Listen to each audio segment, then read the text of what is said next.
There is one concept successful entrepreneurs use to find their $1 million startup idea. And it's not brainstorming like most people think. It's a proven, powerful method. In this video, I will show you exactly how this concept works, why so many founders rely on it, and how you can use it to find killer ideas for your startup. Plus, I have created an exclusive worksheet for you that takes you step by step to finding your $1 million startup idea. Over the years, I have worked with over 50 startups, and the most successful ones used this exact framework. Now, the only question is, what is this powerful framework? Let's find out. The concept I'm talking about is called reverse engineering, and it works like this. Instead of coming up with a product idea and hoping people actually have this exact problem and will buy your product, reverse engineering means finding a problem and then building a solution to it. We basically start with people's pain points and work backwards to build something valuable. But why is this concept so important? A lot of founders have cool ideas and then try to sell it, hoping anybody will care. But these startups will fail because most of the time they build something that nobody wants. But if you start with a problem in mind and you build a solution around it, you are already a step ahead because you already know that there is a need for your solution. But let me show you how you can do this step by step. Okay, the first step is to just look around you.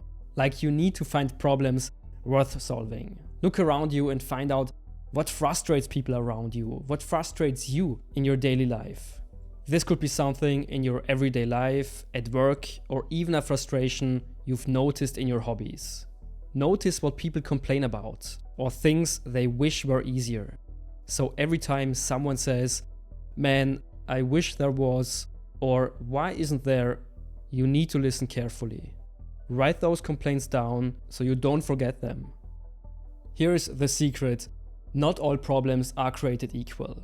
Some might seem interesting but don't affect enough people, or they don't solve a big enough problem. I will show you how you can prioritize your ideas in a second, but take a second. Think about it. What problems did you encounter recently? Write it down. It could be your next $1 million idea. Okay, now that you have a problem in mind, we need to evaluate it. We need to find out if the problem is worth solving. We rate the problem from 1 to 10 based on the following 5 factors. Number of users facing the problem, severity of the problem, potential impact of a solution, feasibility of a solution, and competitive advantage. 1 means not in your favor, and 10 means very much in your favor. And these factors will help us determine which problems are worth solving. Now let me quickly explain what each section means. Look at how many users are affected by the problem. The more people who have this problem, the bigger your potential market. If only a tiny group cares, it may be tough to find customers. Next, we look at the severity of the problem. Like, is it just a minor inconvenience or something that causes a lot of frustration for people? Problems that seriously impact people's lives are super valuable to solve. Here is where we ask ourselves, how big a difference will our solution make? For example, a solution that significantly improves people's lives or saves them time or money is more likely to succeed. Now, this is a big one. Make sure it's realistic for you, especially if you are an early stage founder working with limited resources. Remember, a brilliant idea that's impossible to execute isn't worth going for. And then there's the competition. Now, let me tell you a quick personal story about the competition. In my professional career, I had so many great startup ideas, and after quickly Googling it, I found out that somebody else is already doing it. How frustrating. But later on, a mentor of mine told me this. There will always be competition, but competition is not a bad thing because it shows that there is demand. The trick is to find out if the existing solutions are already strong or if you can improve them. For example, like, can you offer a unique twist or a better customer experience? Or can you carve out a niche? That's the key here. And if you find out that your competitors are just okay and you can do a better job, it might be worth going for it. Okay, now that you have filled out all the boxes, add up the different numbers to find out which problem you should go for. But we're not done yet. There are 2 steps left. Let's keep moving. Hey friends, we get back to the video in just a second, but I've got something special for you. My exclusive Startup Survival Guide, completely for free. You will learn how to avoid the most common startup mistakes and what it takes to build a strong foundation for your business. All in just 5 minutes. This guide is packed with actionable resources, powerful frameworks, and pro tips that you can use right now in your startup. 90% of startups fail. Don't be one of them. Check out the first link in the description below and download your free Startup Survival Guides. Let's get back to the video. Once you have your top ranked problems, it's time to talk to potential users. But this is not to validate your idea. It's to find out if you fully understand the problem.